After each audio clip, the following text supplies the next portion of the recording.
예수님께서 사두개인들이 부활에 대한 문제를 가지고 도전한 것을 물리치시자 또다시 바리새인들이 등장하며 이번에는 계명의 문제에 대해서 질문을 던집니다. 예수께서 사두개인들로 대답할 수 없게 하셨다함을 바리새인들이 듣고 모였는데 그 중에 한 율법사가 예수를 시험하여 묻되 선생님, 율법 중에서 어느 계명이 크니까? 여기서 바리새인들이 질문한 목적은 예수님을 시험하기 위해서였습니다. 바리새인들 가운데 특별히 오늘 본문에서 율법사라는 사람이 등장하는데 율법사란 율법에 정통한 사람이며 율법 해석의 전문가입니다. 마가복음에서는 서기관이라는 표현을 썼고 누가복음에서는 율법교사라고 표현했습니다. 이 사람은 율법 전문가였기 때문에 자기의 전문 지식으로 예수님을 시험하려 했습니다. 우리 가운데 자기 전공에 자신 있는 사람은 조심해야 합니다. 자기 전공 때문에 교만해져서 하나님을 못 믿는 경우가 있기 때문입니다. 유대 랍비들은 율법을 확대 해석해서 토론하고 끊임없이 변론하는 것을 좋아했습니다. 율법에 대해서 끊임없이 변론하는 것이 곧 하나님을 사랑하는 것이다. 이렇게 생각했습니다. 그들은 하나님이 만들어 놓으신 율법에다가 많은 주석과 해석을 달아 놓았습니다. 율법을 613개로 나누어서 248개는 적극적인 율법, 뭐뭐 해라, 이걸 해라, 저거 해라, 이것과 365개는 소극적인 율법, 이거 하지 마라, 저거 하지 마라, 이런 것들로 이제 묶어놔서 사람들을 꼼짝 못하게 한 것입니다. 이것은 전혀 하나님이 의도하지 않은 또 하나의 율법이 되고 말았습니다. 사람들에게 굴레를 씌우는 것과 같은 것이죠. 그리고 사람들은 이 율법을 가지고 끊임없이 논쟁하면서 어느 것이 크냐, 무엇이 중요하냐, 이걸 가지고 서로 쟁론했습니다. 이 두 율법이 있는데 이 둘 중에서 어느 걸 먼저 우선시해야 되느냐, 이렇게 논쟁하는 것이죠. 그리고 예수님을 이 논쟁에 끌어들이려고 했던 것입니다. 그래서 예수님께 나와 아주 겸손한 척하며 질문했습니다. 선생님, 어느 계명이 가장 큽니까? 그것은 예수님에게 대답을 듣고 배우려는 것보다 예수님을 자기들의 전공 지식으로 끌어들여서 트집을 잡아 공격하려는 그런 의도였습니다. 예수님은 그들의 질문을 듣고 지체 없이 명쾌하게 구약의 율법 중에 가장 큰 계명을 선포하셨습니다. 예수께서 이르시되 내 마음을 다하고 목숨을 다하고 뜻을 다하여 주 너의 하나님을 사랑하라 하셨으니 이것이 크고 첫째 되는 계명이요. 예수님은 구약 율법의 가장 핵심적인 정신, 모든 율법의 원리가 되는 큰 계명은 바로 마음을 다하고 목숨을 다하고 뜻을 다하여 주 너의 하나님을 사랑하라, 이것임을 말씀하셨습니다. 이것은 신명기 6장 4, 5절 말씀을 인용한 것입니다. 유대인들에게 있어서 쉐마라고 알려져 있는데요. 쉐마는 들으라라는 뜻입니다. 이스라엘 백성들은 자녀 교육에 있어서 삶의 중심을 이루는 이 핵심적인 교훈으로 이 쉐마를 늘 암송했습니다. 이스라엘아 들으라, 우리 하나님 여호와는 오직 유일한 여호와시니 너는 마음을 다하고 뜻을 다하고 힘을 다하여 내 하나님 여호와를 사랑하라. 오늘 내가 내게 명령하는 이 말씀을 너는 마음에 새기고 내 자녀에게 부지런히 가르치며 집에 앉았을 때든지 길에 갈 때든지 누워있을 때든지 일어날 때든지 이 말씀을 강론할 것이며 너는 또 그것을 내 손목에 메어 기호를 삼으며 내 미간에 붙여 표를 삼고 또 내 집 문설주와 바깥문에 기록할지니라. 지금 현대 유대인들 사이에서도 정통 유대인들은 이제 쉐마 신명기 6장 4, 5절 말씀을 작은 상자에 담아두고 그것을 이제 손목이나 미간, 이마 사이에 붙여서 이제 메고 다니는 것을 볼 수 있습니다. 이스라엘아 들으라, 너희 하나님 여호와는 오직 하나님 여호와시니 너는 마음을 다하고 뜻을 다하고 힘을 다하여 주 너의 하나님을 사랑하라. 이것을 이제 이 말에 이제 메고 다니는 것이죠. 이것은 한 분이신 하나님을 사랑하라 이 말씀을 돌에 새겨놓듯 나무에 새기듯 내 마음에 깊이 내 머릿속에 깊이 새기라 이런 뜻입니다. 그리고 자녀들에게 이 말씀을 밤낮으로 가르치라. 그들이 집을 나갈 때나 들어올 때도 앉았을 때도 일어날 때도 길을 걸을 때도 하나님을 생각하고 하나님을 사랑하라는 것입니다. 이것이 이스라엘의 교육 원리요 기독교의 전부이다라고 말할 수 있습니다. 한 분이신 하나님을 사랑하고 하나님을 기쁘시게 하며 하나님을 영원토록 즐거워하는 것이 우리 인생의 본분입니다. 우리 인생의 제일 가는 첫 번째 삶의 목적은 바로 하나님을 기뻐하며 하나님을 영원롭게 하는 것입니다. 저희 인간은 자기를 지으신 하나님 앞에 영광과 존귀를 돌리기 위해서 우리는 존재하는 것입니다. 그래서 성경은 마음과 성품과 힘을 다하여 하나님을 사랑하는 것을 어려서부터 자녀들에게 가르치고 시간과 공간을 초월해서 하나님 사랑을 기억하라라고 그렇게 말씀하신 것입니다. 오늘 본문 38절에서 예수님은 하나님 사랑이 율법 가운데 가장 큰 계명일 뿐 아니라 첫째 되는 계명이라고 말씀하셨습니다. 하나님 사랑의 반대는 무엇일까요? 자기 사랑입니다. 디모데후서 3장에서 보면 말세에 이르면 일어나는 첫 번째 현상이 자기를 사랑하는 것이다. 이렇게 말씀하십니다. 그 다음 돈을 사랑하는 것이고 자랑하고 교만한 것입니다. 어거스틴은 그래서 사랑의 우선순위를 우리에게 말해주었습니다. 그래서 하나님 사랑이 첫째요. 그 다음 사람을 사랑, 이웃을 사랑하는 것이며 그 다음 이제 동물과 식물, 이렇게 광물, 이렇게 사랑의 그런 질서를 우리에게 알려주었습니다. 그 질서가 바뀌면 이제 이 세상은 혼돈스러운 것이죠. 사람들은 끊임없이 자기 사랑에 몰두해 있으며 자기 만족과 자기 성취를 위해서 싸우고 서로 착취합니다. 자기라는 우상을 가지고 살아가는 것입니다.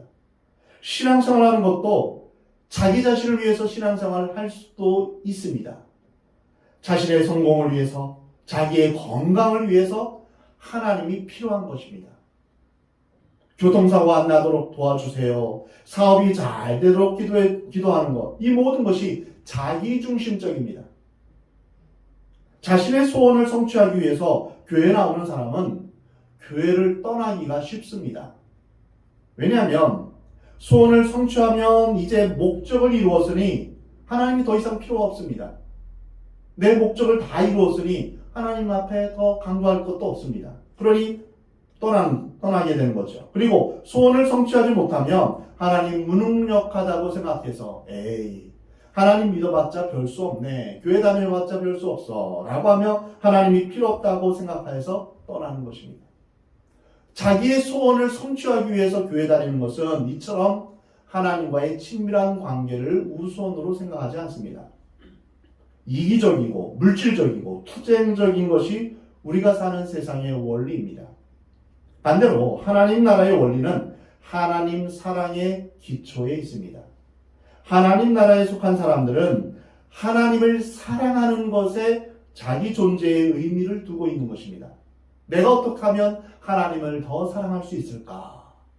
이것을 생각하는 것이 진정한 그리스도인들입니다. 그래서 지배 대신에 섬김의 삶을 삽니다. 자리에 앉아서 먹는 것보다 섬기는 것이 하나님 나라의 원리임을 압니다. 투쟁하는 것 대신에 희생하고 받는 것 대신에 주는 것을 사는 삶입니다. 과연 여러분은 어떤 삶의 원리를 가지고 사십니까? 여러분의 삶의 목적은 무엇입니까? 하나님 나라는 자기 이익을 위해서 다른 사람을 이용하거나 착취하지 않습니다. 투쟁하거나 다른 사람을 지배하는 그런 나라가 하나님 나라가 아닙니다. 우리 인생의 의미는 하나님을 사랑하는 데 있습니다. 우리의 인생은 하나님께로부터 왔습니다. 우리의 짧은 생애는 하나님을 위해서 사는 인생입니다. 이렇게 살다가 우리는 어디로 갈까요? 하나님께로 돌아갑니다. 하나님을 위해 살지 못한 사람은 하나님께로 돌아가는 것이 부끄러운 삶일 것입니다. 내가 세상에서 무엇을 하다 왔느냐라고 물으실 때 이 세상에서 무엇을 하다 왔다고 주님 앞에 고백할 것입니까? 하나님을 사랑하고 이웃을 사랑하다 왔습니다. 이렇게 말해야 되지 않겠습니까? 우리 인생의 목적이 이렇기 때문에 성경에서는 너희는 마음을 다하고 성품을 다하고 힘을 다하여 주 너의 하나님을 사랑하라 말씀하신 것입니다. 우리가 하나님의 영광을 위해 살기 시작하면 우리는 남을 지배하는 사람이 아니라 섬기는 사람이 됩니다. 투쟁하는 사람이 아니라 희생하는 사람이 되며 받는 사람이 아니라 주는 사람이 되는 것입니다. 시기하고 질투하고 미워하는 사람이 아니라 축복하는 사람이 되는 것입니다. 그러면 어떻게 하나님을 사랑해야 할까요? 예수님은 세 가지 태도를 우리에게 가르쳐 주셨습니다. 첫 번째는 마음을 다하여 사랑하라 말씀하십니다. 예수님을 향한, 하나님을 향한 사랑은 머리의 사랑이 아니라 가슴의 사랑입니다. 하나님을 느끼고 알고 싶은데 왜 안 될까요? 그것은 머리로 사랑하기 때문에 그렇습니다. 하나님은 관념이나 지성으로 사랑할 수 없습니다. 하나님은 이론이 아니라 실제입니다. 하나님은 살아계신 분입니다. 어떤 물리적인 힘이나 비인격이 아니라 우리와 대화하시며 교제하기를 기뻐하시는 인격이십니다. 하나님을 사랑한다 하면 우리가 만약 사랑하는 사람이 있다면 우리는 자주 만나야 되지 않겠습니까?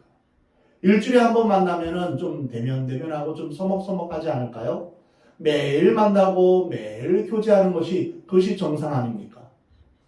우리가 일주일에 한 번 주님 앞에 나와 예배하는 것 참 중요하고 소중합니다. 그러나 우리가 매일매일 삶 속에서 하나님의 말씀을 묵상하고 주님 앞에 기도하며 주님과 함께 교제하는 것, 이것이 정말 중요합니다. 그리고 여건이 되면, 시간이 되면 주님 앞에 나와서 새벽 기도로 주님 앞에 하나님과 교제하며 또한 수요 기도회나 금요 기도회에 나와서 하나님 앞에 부르짖으며 기도하는 것, 이렇게 자주 하나님과 만나고 하나님과 교제하는 것을 우리는 살아야 됩니다. 그렇게 주님 앞에 가까이 주님과 자주 만나며 사랑을 나눌 때 인격적인 만남이 있게 되는 것입니다. 하나님은 신학이나 교리 안에 계시지 않습니다. 하나님은 교리나 신학보다 더 크신 분이기 때문입니다. 하나님은 우리의 가슴을 열고 마음으로 뜨겁게 사랑해야 할 분입니다. 우리 하나님은 학문의 대상이 아닙니다. 하나님은 살아 역사하시는 분이며 바로 지금 우리 가운데 임재하시는 분입니다. 여러분 모두 마음을 다하여 하나님을 사랑하는 여러분 되시기 바랍니다. 두 번째로 목숨을 다하여 사랑하라 라고 말씀하십니다. 하나님은 생명을 걸고 사랑하지 않으면 느껴지지 않습니다. 생명을 걸고 사랑하는 것만이 진정한 사랑입니다. 우리의 아내를, 우리의 남편을 우리는 그렇게 사랑해야 합니다. 우리의 배우자가 병들었다고 버리겠습니까? 그렇지 않습니다. 우리의 배우자가 병들었든지 건강하든지 그 사람이 예쁘든지 아니든지 무조건 사랑해야 되는 그것이 사랑입니다. 우리의 자녀가 조건이 있어서 사랑합니까? 아닙니다. 무조건적으로 사랑하는 것이죠. 자녀의 지금의 상태가 어떠하든지 그거 관계없습니다. 사랑은 따지는 것이 아닙니다. 조건이 있는 것이 아닙니다. 상대적인 것이 아닙니다. 진짜 사랑은 생명을 거는 것입니다. 가장 높으신 하나님을 사랑하는데 어찌 시시한 사랑을 할 수 있겠습니까? 하나님을 시시하게 사랑해놓고 어찌 위대한 사랑을 요구할 수 있겠습니까? 하나님은 우리를 어떻게 사랑하셨습니까? 하나님은 그분의 생명을 걸고 우리를 사랑하셨습니다. 하나밖에 없는 외아들을 주시기까지 사랑하셨습니다. 여러분 중에, 우리 중에 누군가를 참 사랑하는데 그를 위해서 하나밖에 없는 외아들을 주기까지, 그 외아들을 죽이기까지 그렇게 사랑할 수 있는 그런 사랑이 어디에 있겠습니까? 하나님은 그러한 사랑을 하셨습니다. 독생자 예수 그리스도는 아무 죄도 없으신데 우리를 위해서 십자가에 비참하게 죽기까지 우리를 사랑하신 것입니다. 근데 우리는 너무 시시하게 하나님의 사랑을 받습니다. 하나님의 사랑은 공짜지만, 거저지만 그것이 가치가 없는 것이 아닙니다. 너무나 큰, 너무나도 어마어마한 가치이기 때문에 그냥 우리에게 거저 주시는 것입니다. 우리가 그것을 치룰 수 있는 능력이 안 되기 때문입니다. 우리는 너무 시시하게 하나님의 사랑을 받습니다. 너무 무가치하게 생각합니다. 자기의 사랑이 변덕이 많고 이기적이듯이 하나님 사랑도 그렇다고 생각합니다. 그러나 그렇지 않습니다. 하나님의 사랑은 생명을 주는 사랑입니다. 모든 것을 아낌없이 우리에게 모든 것을 내어주는 그런 사랑입니다. 이 온 우주를 창조하신 사랑입니다. 어떤 과학자는 이 우주가 너무나 넓기 때문에 이건 공간의 낭비다, 이렇게 말하는 사람도 있습니다. 그런데 저는 다르게 생각합니다. 하나님께서 우리를 사랑하시는 것만큼 이 세상을, 이 우주를 넓게 만드셨다라고 저는 믿습니다. 하나님께서 우리를 그만큼 사랑하시기 때문입니다. 하나님의 사랑의 그 크기와 넓이와 높이와 깊이를 알기를 하나님은 원하십니다.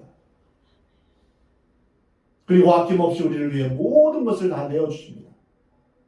햇빛을 주시고 비를 주시고 또한 우리에게 건강을 주시고 이 세상을 살아갈 수 있는 모든 지혜를 허락하여 주십니다. 조건 없는 절대적인 사랑입니다. 이런 하나님을 우리는 목숨을 다해 사랑해야 합니다. 우리 가운데 진실로 이러한 사랑을 하는 사람들이 있습니다. 선교사들입니다. 140년 전 어두운 이 땅에 와서 자신들의 청춘과 삶을 바쳐서 복음을 전해주신 선교사님들이 있었기에 오늘날에 우리가 대한민국이 있을 수 있는 것입니다. 그들은 자신의 직업을 포기하고 안락한 삶과 자신의 삶을 포기하고 자신의 가족도 포기하고 하나님을 사랑하기에 오지에 온 것입니다.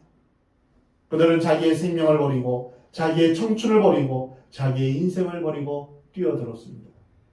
그래서 그들이 만나는 하나님은 위대한 하나님인 것입니다. 여러분의 삶도 내가 있는 곳이 선교지이며 나를 부르신 목적도 나를 통하여 하나님의 나라가 임하게 되는 것이다. 이렇게 선교자적인 사명을 가지고 목숨을 다하여 하나님을 사랑하시기 바랍니다. 내가 살아가는 이유는 바로 하나님 나라를 위한 것이며 하나님을 사랑하기 위한 것이다. 그리고 나를 통하여서 하나님 나라가 확장되기를 원하신다. 이러한 사명 가운데 여러분 사시기 바랍니다. 세 번째로 뜻을 다하여 우리는 사랑해야 합니다.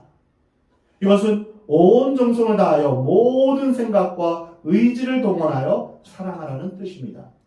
우리가 동원할 수 있는 모든 힘과 능력, 즉 돈, 시간, 정열, 모든 은사들을 다하여 하나님을 사랑하라는 것입니다.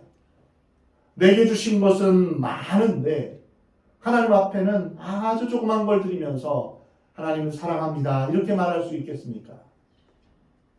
자기에게 아무런 이익도 없고 영광도 없고 빛도 없는 일이지만 아무도 알아주지 않아도 주님을 사랑하는 마음 때문에 시간을 드리고 정성을 드리는 사람을 보면 참 존경스럽습니다.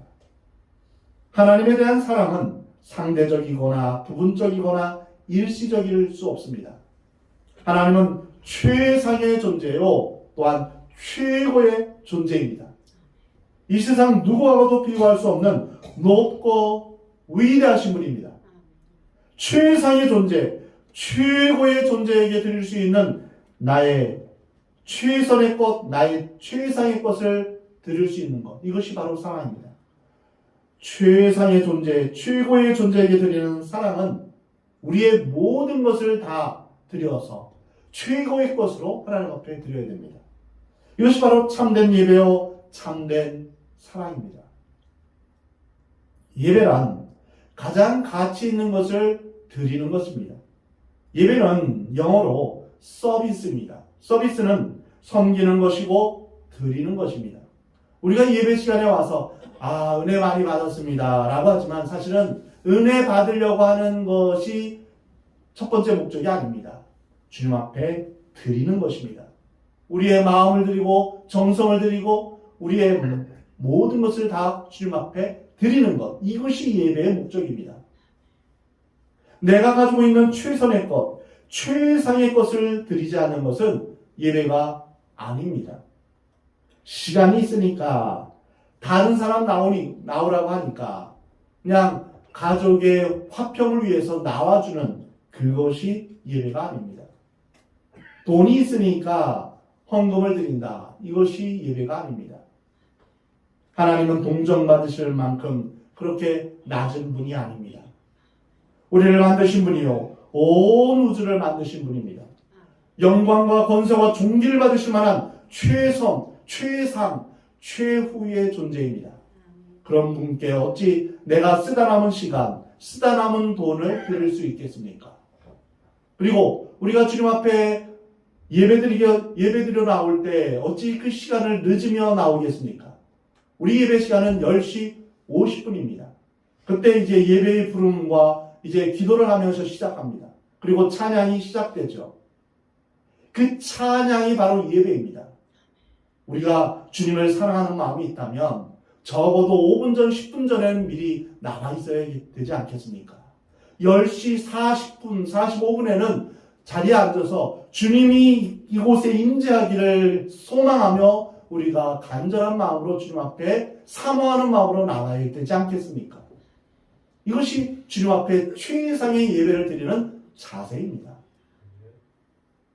주일날 교회 와서 아무리 앉아 있어도 우리의 마음과 뜻과 정성과 최선의 것을 드리지 않는다면 그것은 예배가 아닙니다. 예배 시간에 와서 핸드폰을 들여다본다든가 아니면 딴 생각하면서 멍하니 있다든가 찬양 시간에 전심으로 찬양하지 않고 입만 뻥긋뻥긋하고 그나마저 입도 열리지 않고 그냥 가만히 앉아 있는 그것은 예배가 아닙니다. 온전한 예배도 아닙니다. 하나님 앞에 나의 마음과 뜻과 정성과 최선의 것을 드린다면 그 속에 하나님의 영광이 나타나며 하나님의 사랑이 나타납니다. 하나님의 임재가 나타납니다. 우리가 예배드리며 우리의 시간을 드리고 우리가 가진 물질을 드리는 것은 우리의 마음을 드리는 것입니다. 내게 있는 모든 것은 하나님께서 주신 것입니다. 이러한 신앙 고백으로 우리는 예배를 드리는 것입니다. 이렇게 우리의 뜻을 다하여 하나님을 사랑하면 이 세상에서 경험해 보지 못한 놀랍고 거룩하고 신비하고 새로운 것들로 가득 차게 되는 것을 느끼게 됩니다. 하나님을 사랑하는 것은 하나님을 경외하는 것입니다. 하나님 앞에 헌신하며 하나님 말씀에 순종하는 것입니다. 엄마 아빠 사랑해요 라고 말하는데 엄마 아빠가 싫어하는 것만 골라서 합니다. 그러면 엄마 아빠를 사랑하는 것입니까? 아닙니다. 만약 부모를 사랑한다면 부모가 원하는 것을 행하는 것입니다. 우리가 하나님을 사랑한다면 하나님이 원하시는 뜻이 무엇인가 그 뜻대로 순종하며 사는 것입니다. 예수님 말씀하시기를 너희가 나를 사랑한다면 나의 계명을 가지고 지킬 것이다 라고 말씀하십니다. 그러면 큰 계명 중에 두 번째는 무엇일까요? 바리새인들이 질문하진 않았지만 예수님은 두 번째 계명까지 말씀하셨습니다. 오늘 본문 39절 말씀입니다. 둘째도 그와 같으니 내 이웃을 내 자신같이 사랑하라 하셨으니 이 말씀은 레위기에 인용된 말씀입니다.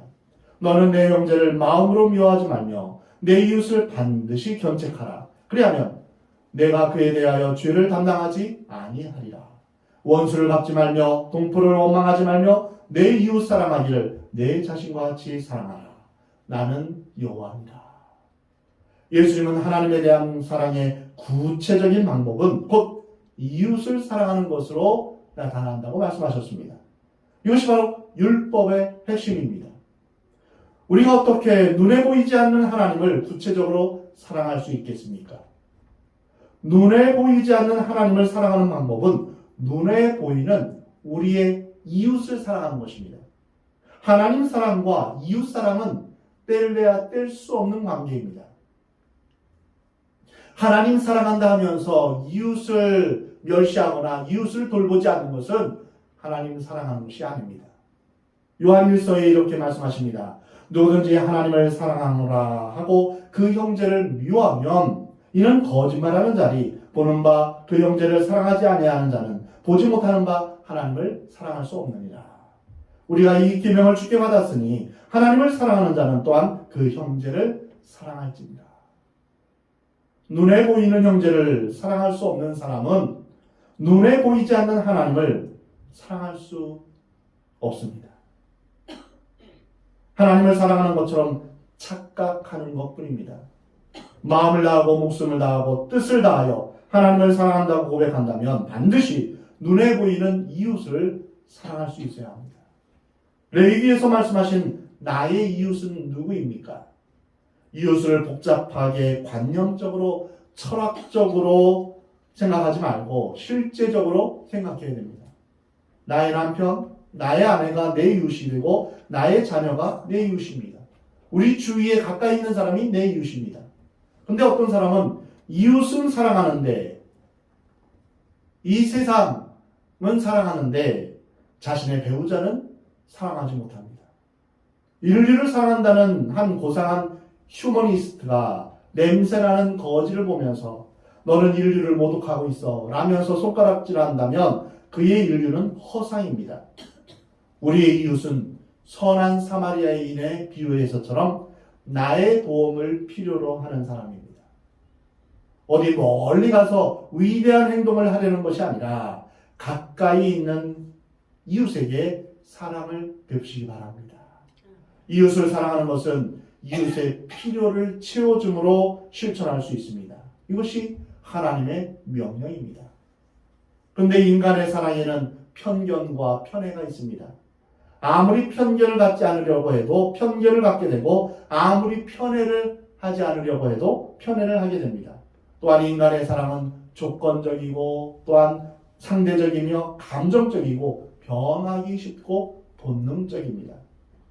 자식을 사랑하지 않는 부모가 어디 있겠습니까? 그러나 우리가 불완전하기 때문에 자식을 사랑하는데도 사랑도 있지만 독도 있습니다.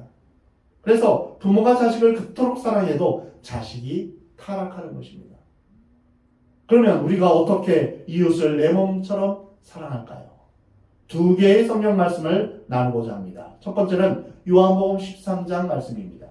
새 계명을 너희에게 주노니 서로 사랑하라. 내가 너희를 사랑한 것 같이 너희도 서로 사랑하라. 이로써 너희가 서로 사랑하면 이로써 모든 사람이 너희가 내 제자인 줄 알리라. 인간의 사랑에는 편견과 편애가 있습니다. 그래서 사랑을 덜 받게 되면 열등감이 생깁니다. 이렇듯 우리는 완전한 사랑을 할 수 없는 것처럼 보입니다. 근데 놀랍게 우리는 그런 사랑을 할 수 있습니다. 만약 그런 사랑을 할 수 없다면 성경은 불가능한 것을 우리에게 준 것입니다. 그러나 하나님께서는 우리에게 불가능한 것을 하라고 우리에게 요구하지 않으십니다. 하나님은 우리를 먼저 사랑해 주셨습니다. 우리가 그것을 깨달아 알 때 하나님의 사랑을 할 수 있는 것입니다. 그러므로 우리가 이 사실을 믿고 깨달으면 우리 같은 사람도 보통 사람도 그런 하나님의 사랑을 할 수 있는 것입니다. 성도들 가운데 이렇게 말하는 사람이 있을 것입니다. 아니, 어떻게 죄를 안 지을 수 있습니까? 그러나 성경은 우리가 죄를 짓지 않을 수 있다고 말씀하십니다. 정말 그렇습니다. 우리 주님께서 우리 안에 계셔서 나의 주인이 되어주시면 우리는 결코 죄를 지을 수 없습니다. 나쁜 생각도 할 수 없습니다. 주님이 우리를 먼저 사랑하셨다는 그 사실 앞에서 우리는 주님의 사랑과 똑같은 사랑으로 다른 사람을 사랑할 수 있음을 기억하시기 바랍니다. 요한복음 15장 16절에 너희가 나를 택한 것이 아니라 내가 너희를 택하였다 라고 말씀하십니다. 로마서 5장 8절에 우리가 아직 죄인 되었을 때 그리스도께서 우리를 위해서 죽으심으로 하나님께서 우리에 대한 자기의 사랑을 확증하셨느니라.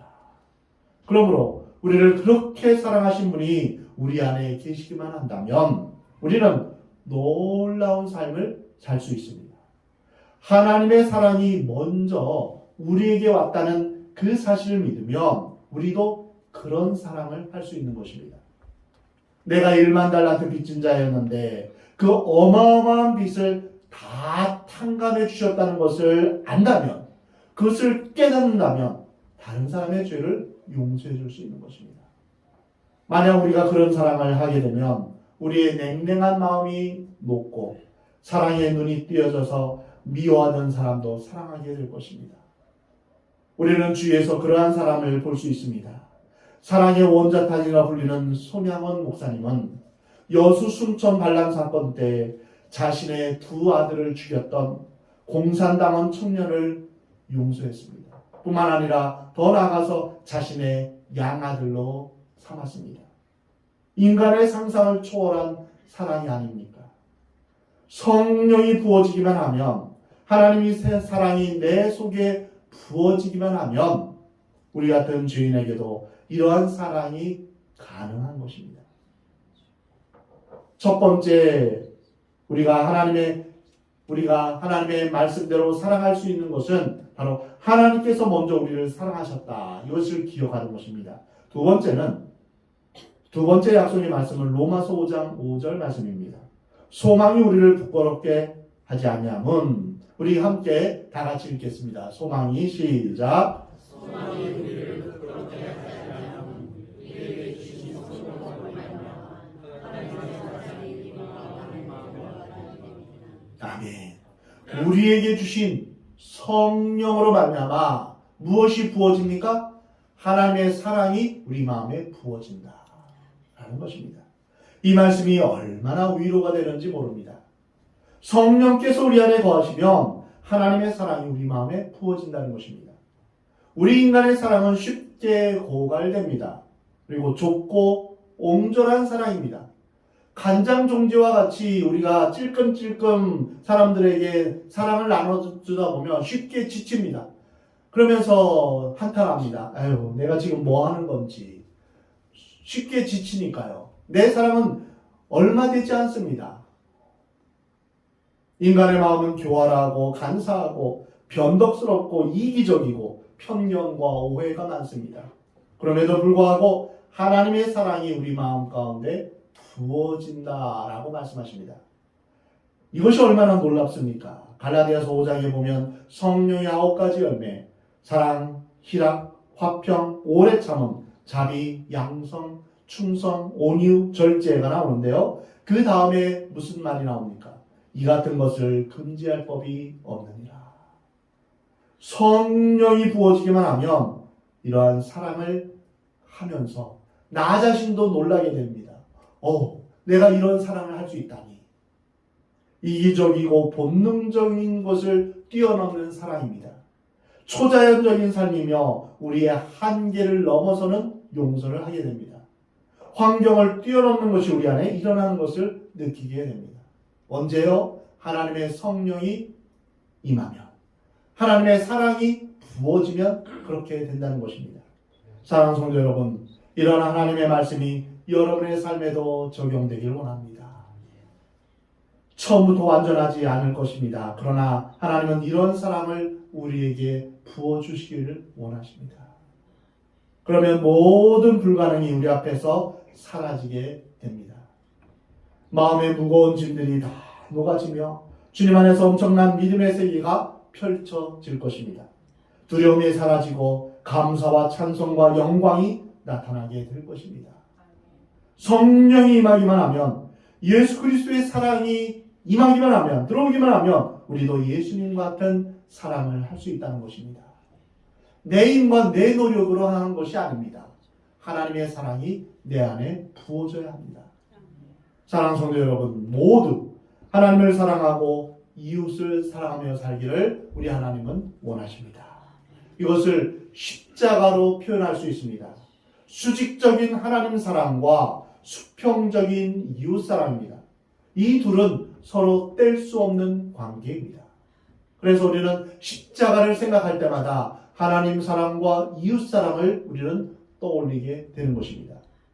하나님 사랑과 이웃 사랑은 내 힘과 내 노력이 아니라 하나님의 영이신 성령이 마심으로 말미암아 하나님의 사랑이 우리의 마음 가운데 부어질 때 가능한 것입니다. 하나님이 우리를 사랑하셨던 그 사랑으로 하나님을 사랑하고 이웃을 사랑하는 여러분이 되시기를 주의 이름으로 축원합니다. 여러분의 삶에 성령으로 충만하기를, 하나님의 사랑이 부어지기를 간절히 기도하시기 바랍니다. 그래서 늘 하나님의 사랑 안에 머물며 살아가는 복된 여러분의 삶이 되기를 주의 이름으로 축원합니다.